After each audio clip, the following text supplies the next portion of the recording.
I suspected my wife was cheating, searched her laundry and confirmed it. Now I'm planning my revenge. I'm not the type of person who wants to see everything fall apart and burn. When I noticed something was wrong with my wife, I didn't hesitate to talk to her about it. I asked her why she had stopped talking to me, hugging me, and being close to me. I even asked her why she seemed uncomfortable with my touch. It wasn't easy to get her to open up at first, but eventually she did, and what I heard broke my heart. She said she didn't feel like I was enough for her, that she had to do everything herself and couldn't rely on me. She felt like she had to make all the decisions and handle everything, including the kids.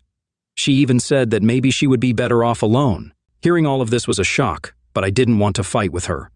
I love her so much that I accepted what she said and told her I understood her pain. I promised her I would work on my behavior so she wouldn't have to stress about it. I just want to make things right because she means the world to me. But it's tough. You know, despite all that I do, I still have my own thoughts that keep me awake at night. That's actually why I ended up seeking support from this group, because the accusations my wife is making against me just aren't true, at least not from my perspective. I genuinely believe I'm a good husband who meets the norm. I work around 8 or 9 hours from home, and when I'm finished, I dedicate myself to taking care of my boys. I play with them, feed them, take the older one to swim lessons, and tuck them in at bedtime. I'll even wake up in the middle of the night if they need me. And it's not just about the kids. I also handle household chores, the dishes, groceries, and some cleaning, although my wife thinks I'm not efficient enough at it, so she prefers to take over. I also take care of the car and other responsibilities related to our new house. I do all of this to make her life easier because I know how challenging it can be with 2 little boys. But the thing is, I'm not always the type of person who's constantly proactive. You know, there are those people who can't sit on the couch for 5 minutes without thinking about what to do next, what needs fixing, what business to start, what chores are left to do. My father-in-law is like that, but I'm not. I have my own unique way of doing things, and I believe that's okay too. At the end of the day, when the kids are finally asleep, work is checked off, and the house is in order, I look forward to unwinding with a movie or some video games. I've never been the entrepreneurial type who wants to start my own business. I thrive when I'm given tasks to excel at in my field. There's nothing to be ashamed of. Plenty of people are like me. I'm not chasing some flashy career or dreaming of swimming in money. I'm just an ordinary guy. But things have been different lately. I've noticed my wife having issues with my approach, even though we've had 9 years of blissful marriage. It all came to a head in December, and since then, I've been pushing myself to go against my natural personality. I've been doing extra groceries, fixing up things around the house, barely taking a moment to rest in the evenings. I thought she'd appreciate it, but her attitude towards me remained unchanged. So, I mustered up the courage to confront her, my emotions running high. I looked her straight in the eye and asked her point blank, "Do you even want to save our marriage?" Her response hit me like a ton of bricks. I don't know. I couldn't believe it. Was she that clueless or just indifferent? I gritted my teeth and pushed on, asking her if she was willing to go to marriage counseling.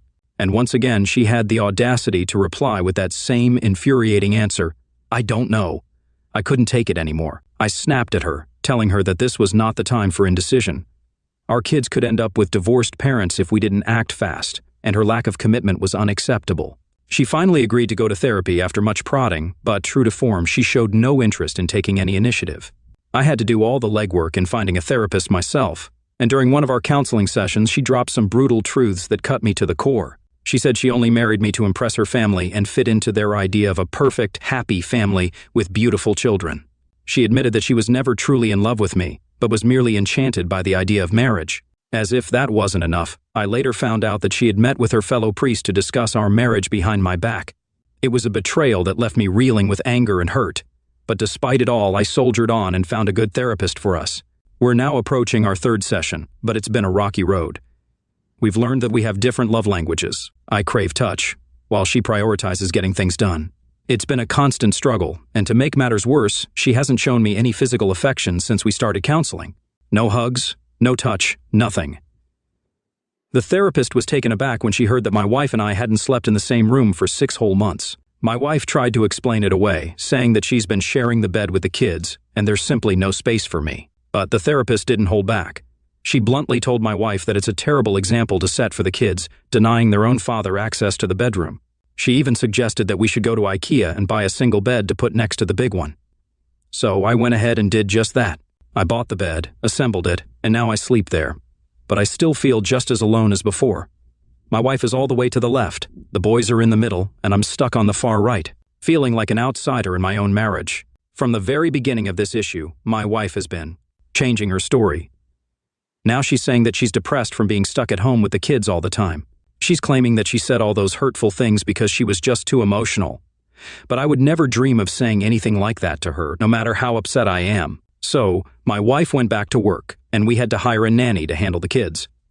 The only change I noticed is that we started talking more. But I ain't just her buddy, I'm her husband too, and there's zero closeness between us. And it ain't looking like it's going to improve anytime soon, no signs of it. She doesn't give a damn about our marriage counseling sessions. I'm the one who has to keep setting them up. Things are much worse than I thought. My buddies were saying, dude, your wife is totally cheating on you. And at first, I thought it was like some sci-fi movie stuff. I didn't believe my wife would do that. But today, everything changed. I caught her red-handed by installing a voice-activated recorder in our car for just 3 days. She used the car to go to work and the gym, and bam! She called him, or he called her, twice. I heard every word of their video conversation on the phone and got all the evidence I need. They were talking about personal stuff, like when my wife and I first met 9 years ago. You know, all that attraction, inside jokes and stuff. I haven't felt that with her in a long time. Believe it or not, they were planning a vacation together, and she wants to visit him in July, giving him 2 years to move back to our country. I can't wrap my head around it. They were even discussing closeness details, and she straight up said she's leaving me to be with him. They were talking about their favorite positions, so you know they were real close. I listened to an hour-long recording of it all. I need to process it, and I'm meeting with an attorney next week, thanks to my friend's suggestion. I wouldn't have bought that voice recording device if it wasn't for him. Someone might call me an asshole for placing it in the car, but I don't care. I don't feel guilty. I can't stop thinking about my kids and what she's done. They've been up to something since last September, and it took me 2 months to notice changes in her behavior.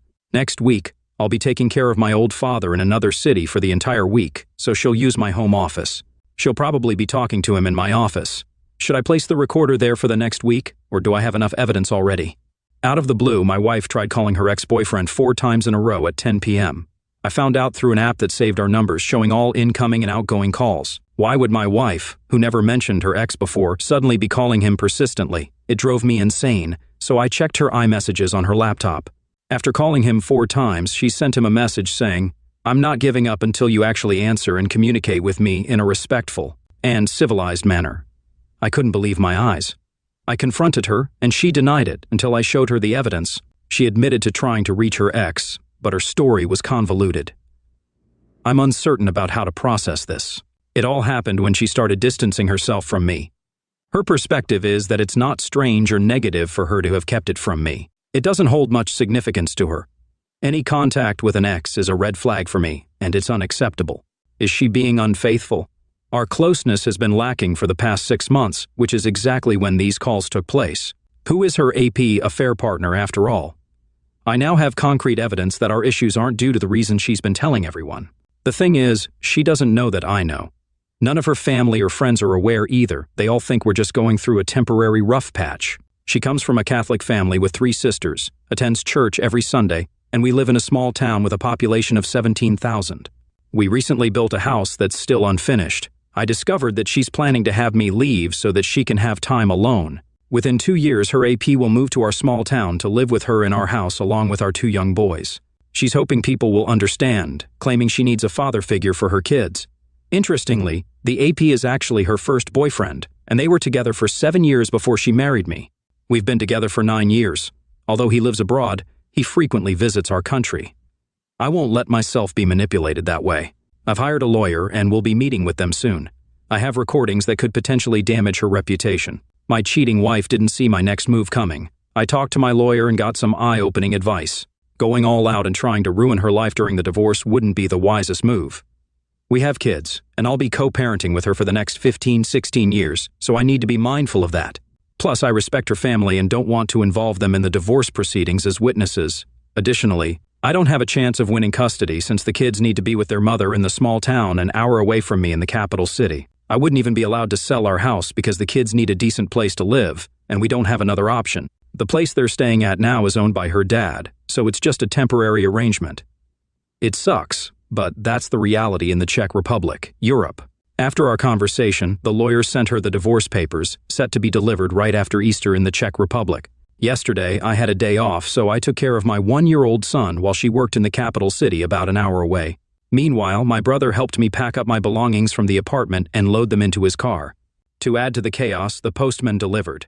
The divorce papers were an invitation to mediation so we could divide everything amicably. According to the papers, she's in a relationship with this guy, mentioning his first and last name. And that's apparently the reason for the divorce. But at least the evidence I have will be useful for child support and such. It'll be leverage in my favor. When she walked into the house, I confronted her, told her I knew everything, and insisted she contact my lawyer. Then I handed her the divorce papers and left to visit her parents. Naturally, she asked how I knew and denied everything. Her parents were shocked, but they believed me. I recorded the entire conversation. Following my lawyer's advice, I asked if they thought I was a good husband and father, and they approved. So she can't use them as witnesses against me in court. They understood the gravity of what she had done and how it devastated our lives. I thanked them for their understanding and headed to the capital city. Meanwhile, I reached out to a friend who helped spread the news to her circle of friends. Guess what? 2 hours later, my brother-in-law called, saying she confessed to cheating with the AP but conveniently forgot to mention any closeness with him. Classic. He filled me in on how everyone's on my side and how she destroyed our once perfect family. He then suggested everything could be saved because he cheated on his wife too and now they're living happily. Hilarious, right? Like that's going to make me feel better. Then, to add to the circus, her father called, blaming her and saying the AP will never set foot in his house again. He cut off financial support from my soon-to-be ex-wife. Tried calling the AP, but the guy didn't pick up. In a grand finale of absurdity, he thinks it can all be saved. But hold on, there's more. Her sister sends me a text saying she's fully on my side, yet she believes the situation can be salvaged. It's good they're supporting me, but are they all delusional? It's ridiculous, as if this mess could be magically fixed. It's infuriating. I really don't think our relationship can be saved, and I'm quite certain about it. I worry others might think I lack concrete evidence for leaving her. They aren't aware of the specifics of the evidence I have. All they know is that it's some sort of tape.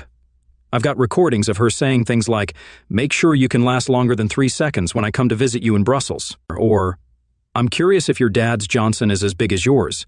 I'll ask that woman how long your brother's Johnson is and let her know how big yours is. Oh, I love you so much. Well, I'm finally going to leave my husband. About time. Record yourself and send me a video. I want to see what I'm missing. Just showing you a glimpse of what your sad life without me will look like. Giving you a generous 2 years to figure out how to move back here." Crazy, right? So guess who's calling back now? Yep, my ex, just like all my friends predicted.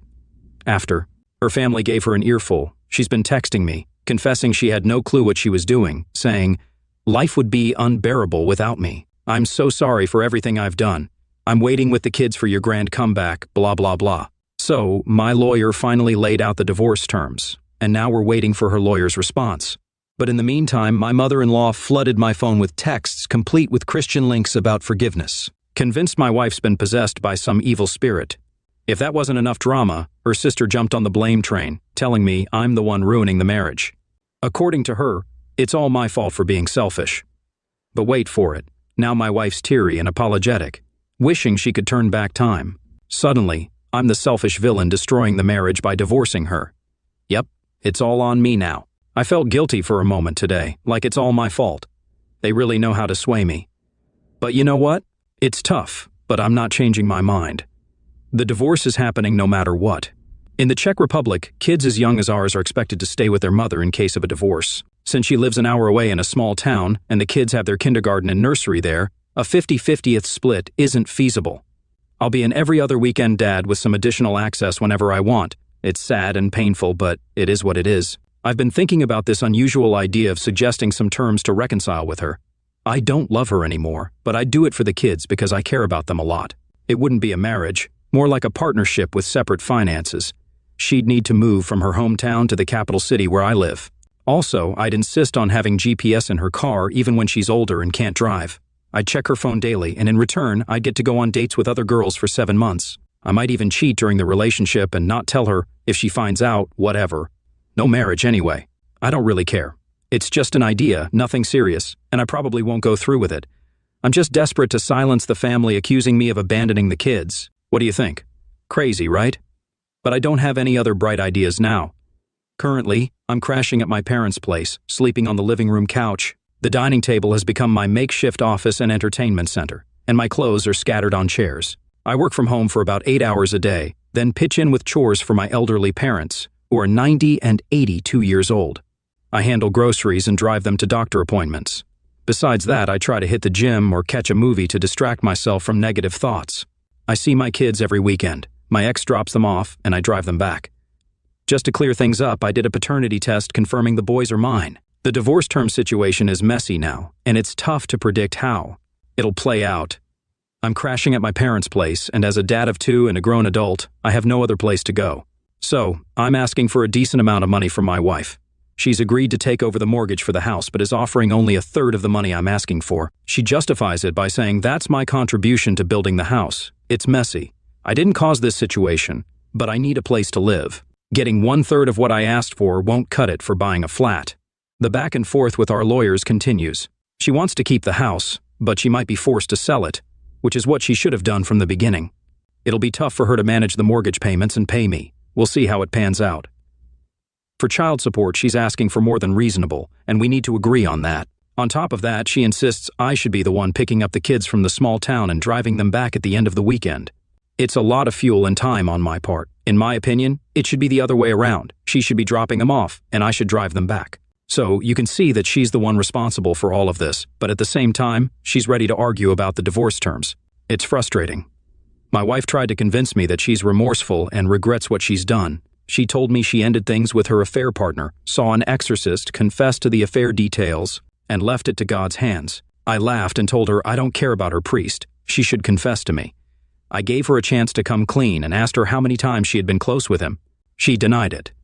Then, I brought up the party she had with her work friends back in November and asked her why she rented an Airbnb for the night instead of staying at one of her friends' places. She went numb and couldn't find any words except for asking me why I keep torturing myself with it. I explained that if she truly felt remorseful, she wouldn't keep lying. 2 months after I left her, it was clear she wasn't being honest. I explained to her that for me, closeness over video chat is just as significant, and I'm aware that she had it with him. She couldn't even keep track of how many times she had done it with the AP. Then I confronted her, asking her how she envisions us getting back together. I pointed out how she would start a conversation with me and then lie. In the very next moment, I asked her if she was aware that I would be checking her phone every day and what she thought about that. She snapped back, "That's not trust, that's just treating me like garbage."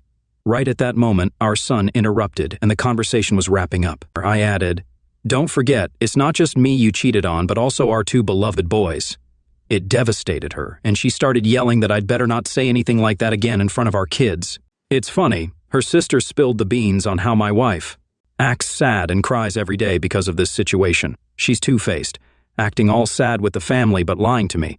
She even said she could be with the affair partner and her family wouldn't care, as if I should be grateful she ended it with him and now she's in control. Seriously, divorce. After some lawyer discussions, we've agreed, and the divorce will be done soon. She gets the unfinished house, and the mortgage is all on her now. I want to clarify, it's for the kids, not revenge for her cheating. Plus, I don't want to live in her small hometown an hour away from the capital where I am now. However, I'm getting back what I invested in the house, and the amount is actually pretty good. Child support isn't bad, and we've agreed she drops the kids off in the capital every other weekend. I just have to drive them back. But honestly, seeing my kids only on weekends hurts so much. I can barely handle it. I can't bear the thought of my 1- and 3-year-old boys growing up without a father because of their mother. I wish I could have them with me, but Czech law doesn't allow it.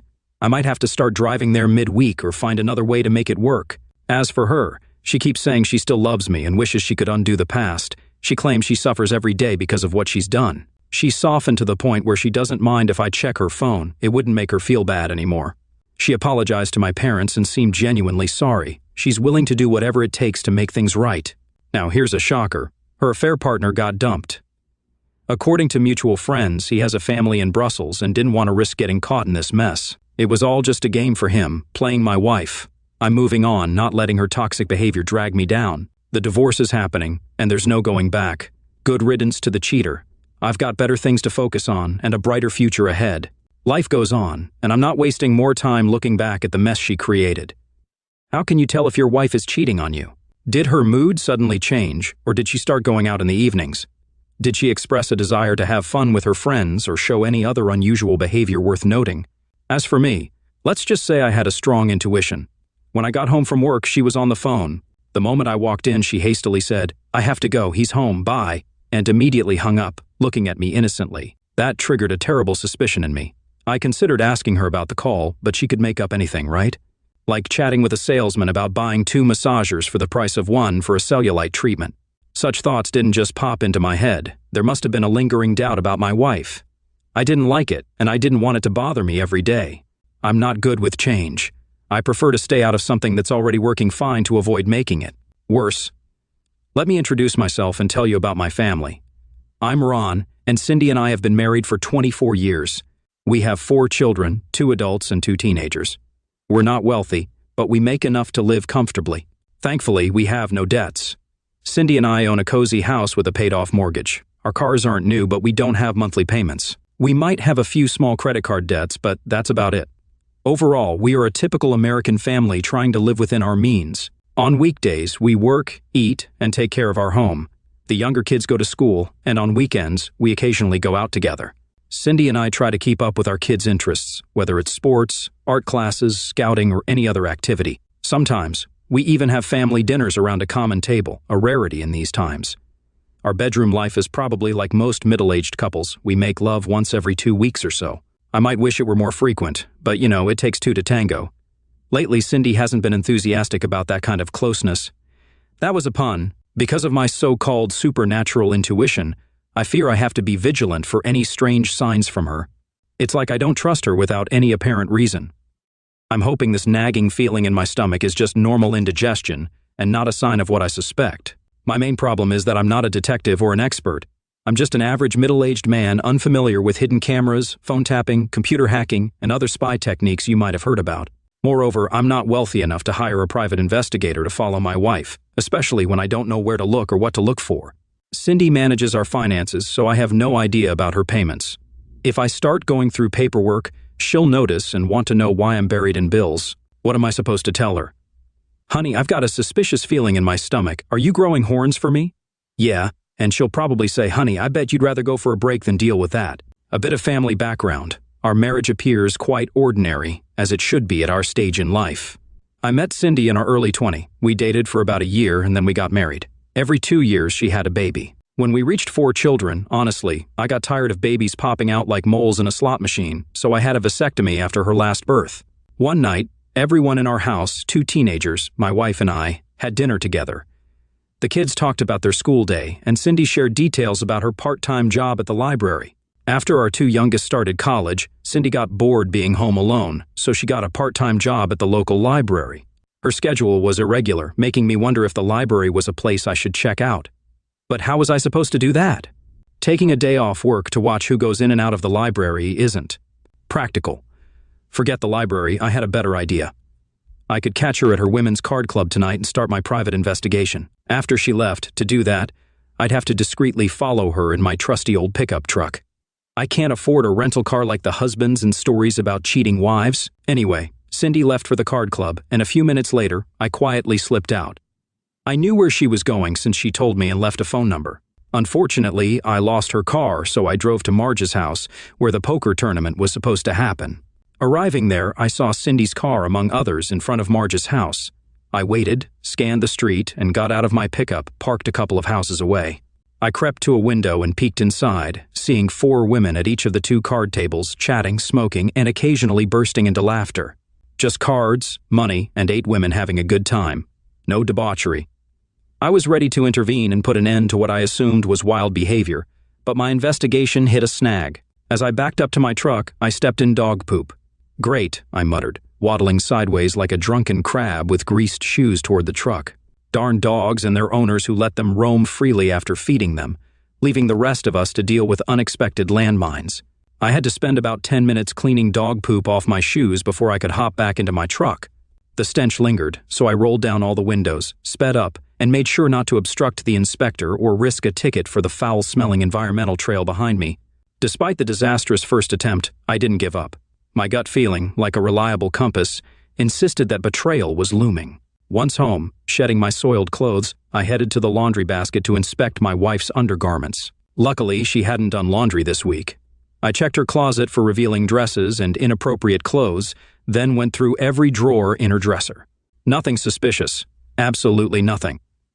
In the office file cabinet, I found a binder of invoices, flipping through the bills until they blurred in front of my eyes like lotto balls. I found nothing unusual except for the hole in the bagel. Honestly, Cindy was a pro at hiding evidence of infidelity. She was impressive. Next, I accessed her computer using the password she had told me long ago, which was also printed out and hanging next to the computer. I scrolled through all of Cindy's emails, realizing it was a bit silly since we shared the same account. If there was anything fishy, I would have noticed it long ago. Not surprisingly, I couldn't find a thing. Another dead end. I've been searching for 3 hours, and I've got nothing against Cindy. When I read cheating stories online, there's always some evidence, secret phone records, motel bills, unexplained spending, and more. They hire super sneaky private investigators, install clever phone tapping devices, and catch cheating spouses red-handed. Yet where is all this stuff in my case? If I can't find a thing, my Cindy must be a master at covering her tracks and playing a double game. As I gave up and started cleaning my mess, Cindy walked in through the front door. Kneeling by the laundry basket, I held her dirty underwear. We both froze, her eyes widening like cat saucers. Cindy suggested it was time for a talk, accusing me of following her to Marge's. She described seeing my face behind the open window jamb and hearing grunting in the darkness, questioning if I had stepped in some dog poop. She even mentioned the location where Marge's dog did its dirty deeds.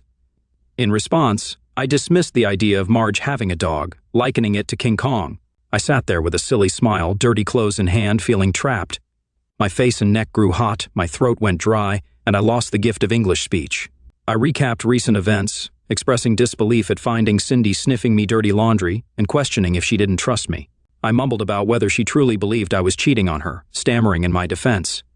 Cindy suggested we talk and led me to the living room. Tossing the laundry in the hamper, I got up and followed her, landing on the couch.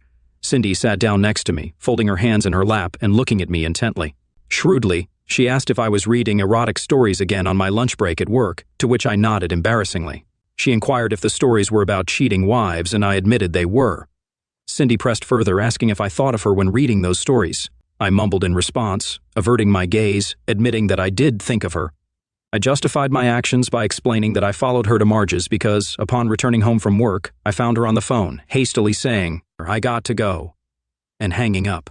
I went on the offensive, challenging her to explain her behavior. Cindy looked at me with raised eyebrows and a broad smile, shaking her head. She expressed uncertainty about whether to be mad at me or just hug me.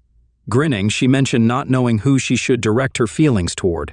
In response, I frowned and stared back, asking about the person she was talking to when I walked in, urging her not to lie to me. She casually shrugged, disclosing that she was talking to my mother. Apparently, my mother called her almost every day, and Cindy seemed amused by my big investigation triggered by a call from my mom. She remarked on how she felt stupid for forgetting about my mom, highlighting that my mom was yet another phone-happy individual. Cindy tilted her head, smiled slightly at my guilty conscience, and then moved closer, placing her hands on top of mine and squeezing them lightly. Cindy inquired if I had ever found her behavior suspicious or distrustful, to which I admitted that it was just a gut feeling. She continued to smile and affectionately called me a miracle, expressing love despite my quirks. She wrapped her hands around my cheeks, declaring me her favorite man and reassuring me of her love. She acknowledged the need to improve our closeness and suggested addressing it immediately. With those words, she took my hand and led me into the bedroom, locked the door, dimmed the lights, and began undressing me. She asked if I felt better now, with sly demons bouncing in her eyes. In response, I expressed my love and admiration but questioned the warning signals from my gut. Cindy responded with laughter, holding her stomach and wiping away tears. She retrieved a blister of pills from the medicine cabinet and tossed it on the bed, seemingly finding humor in the situation. As I popped the pills and froze, my wife suggested that I take 2 pills for indigestion. She listened to the rumbling response of my stomach and gave me a stern look, urging me to stop sniffing her dirty underwear. She found it disgusting and agreed with herself, acknowledging that when Cindy is right, she's right,